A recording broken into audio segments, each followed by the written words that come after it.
À la une aussi de l'actualité, Kinshasa va abriter du 10 au 12 janvier les travaux du 3e Forum pour le développement rural en Afrique, une cérémonie qui sera organisée par l'Agence de l'Union africaine, AUDA, NEPAD, en collaboration avec les gouvernements congolais sous le haut patronage du président de la République et président d'exercice de l'Union africaine. L'annonce a été faite au cours d'un point de presse tenu samedi, conjointement par les responsables de cette agence de l'Union africaine et les ministres congolais du plan et du développement rural.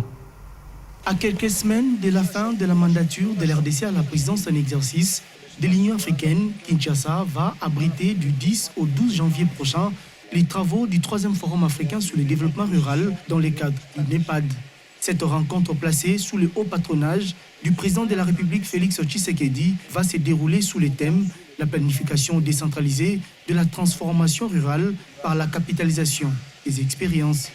Plus de 200 participants représentant les États membres de l'Union africaine, les institutions internationales, des organisations gouvernementales, de la société civile, les partenaires au développement, les autorités locales et des centres de recherche prendront part aux échanges qui porteront sur plusieurs points, à en croire François Roubota, ministre en charge du développement rural. L'adaptation au climat et environnement résilient pour le développement, l'engagement des citoyens et innovation numérique pour la prestation des services en milieu rural, les systèmes de planification inclusif et fondés sur des données probant sur le développement rural, la relance économique des communautés rurales en période de post-Covid, le développement des infrastructures rurales, l'emploi décent pour les jeunes vivant en milieu rural et la promotion de l'entrepreneuriat. L'adoption de la déclaration de Kinshasa sera une aubaine pour les dirigeants du continent et leurs partenaires techniques et financiers de plancher sur les voies et moyens pour promouvoir le développement en milieu rural, de même que l'emploi et l'insertion socio-économique des jeunes à travers les leviers de l'agriculture.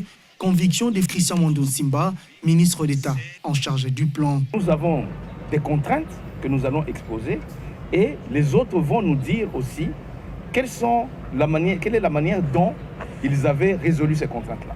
Et nous, comme l'a dit le ministre d'État aussi, nous allons leur donner aussi nos expériences de réalisation dans d'autres secteurs. Je pense que c'est cet échange d'expériences de ceux qui ont déjà eu à faire, que nous allons faire et que nous ne puissions pas retomber dans les erreurs que les autres auront fait. Donc nous allons bénéficier beaucoup de cela. Comme on a dit, il y aura plus ou moins 11 ministres. C'est un forum de haut niveau. Il y aura les gens de l'intérieur. Et donc, à partir de là, nous allons donner nos contraintes et nous allons bénéficier de l'expérience des autres. Dans le cadre de la réalisation du programme de développement durable à l'horizon 2030 et de l'agenda 2063 de l'Union africaine, cet atelier des 2 jours à Kinshasa sera aussi axé sur les expériences concernant les examens nationaux, volontaires et ceux locaux des progrès réalisés en matière de développement durable, en particulier dans les contextes des incidences régionales et mondiales de la pandémie du coronavirus.